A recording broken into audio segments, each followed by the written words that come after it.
ଯେତେବେଳେ ପ୍ରଥମ ବନ୍ୟା ଜଳ ପ୍ରବାହିତ ହେଉଛି ଆକୁ ନେଇକି କେଉଁଠି ନା କେଉଁଠି ସମ୍ପୂର୍ଣ୍ଣ ଭୟଭୀତ ରହିଛି ନଦୀ କୂଳିଆସି ଅଧିବାସୀ କ'ଣ କହିବା ଆଜ୍ଞା ଆଜି ଆପଣ ଆସିଥିଲେ ଆମେ ଦେଖୁଛୁ ଯେ ନଈ ଦେଖିବାକୁ ଆସିଛନ୍ତି ତ ନଈର ପାଣି କେମିତି ବଢ଼ୁଛି କେମିତି ଆକୁ ନେଇକି କେତେ ଭୟଭୀତ ରହିଛନ୍ତି? ବାଙ୍କି ହେଉଛି ମହାନଦୀ କୂଳରେ ଅବସ୍ଥିତ ବୈଦେଶ୍ୱର ଠାରୁ ଭଗୀପୁର ଯାଏଁ 42 କିଲୋମିଟର ଦେଇ ଯାଇଛି।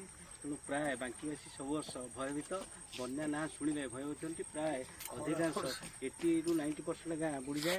ତେଣୁ ଗୋଟେ ହେଉଛି ଚନ୍ଦ୍ରପା ନାଳ ଆଉ ଗୋଟେ ହେଉଛି ରଣନଦୀ ପାଟ ଦେଇ ପ୍ରାୟ 80% ଗାଁ ବୁଡ଼ିଯାଏ, ଫସଲ ନଷ୍ଟ ହୁଏ, ଗାଁ ଗଣ୍ଡାକୁ ପାଣି ମାଡ଼ିଯାଏ। ତେଣୁ ଲୋକ ଏଇ 2-3 ମାସ ବର୍ଷା ଦିନେ ଭୟଭୀତ ରହନ୍ତି।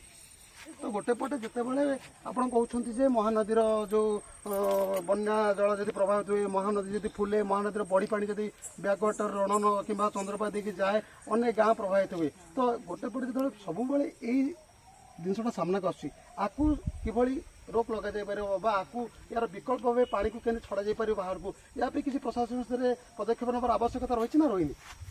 ବିକଳ୍ପ ବ୍ୟବସ୍ଥା ରହିଛି।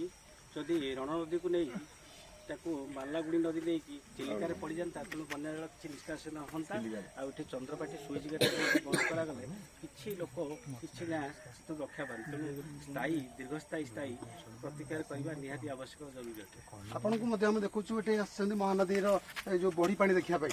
ତ ଗୋଟେ ପଟେ ଯଦି ମହାନଦୀର ପାଣି